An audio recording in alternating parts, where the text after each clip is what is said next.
Right. Thank you very much. I'm very excited about this panel. So excited I wrote some introductory remarks. Currently, when a new study is published on a medical intervention, say on the effects of early screening for a condition on the health outcomes of a specific population, there's a clear and formal pathway on how that study will end up affecting medical recommendations. And these medical recommendations by a policy authority, say that the Center for Disease Control in the US. This pathway helps identify knowledge gaps, prioritize research funding, and ultimately provides the scientific foundation that legitimizes a medical recommendation. In contrast, when a new study is published in economics, say on the effects of a job market training program on several outcomes of a specific population, the path from evidence to policy extrapolation is less clear.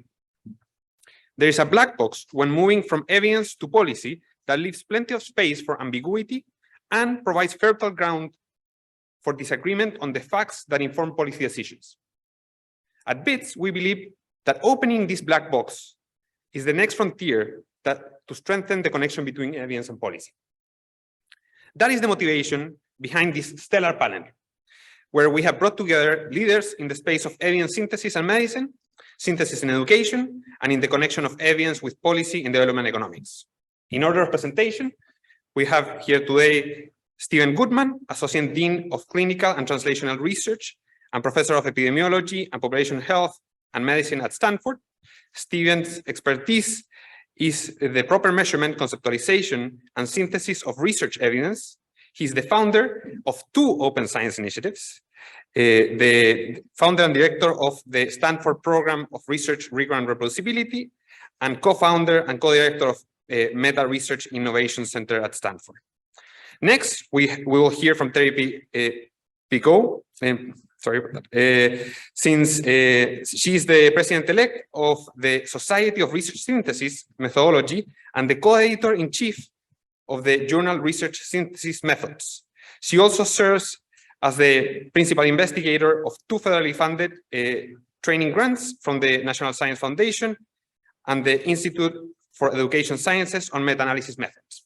Last but not least, we have here with us Ruth Levine. She's currently the CEO of IDE Insight, an organization working on Asia and Africa to provide data and evidence-centered decision support to leaders in governments and NGOs. In May, she will be taking on responsibilities as the Vice President and Chief Learning Officer at the Packard Foundation.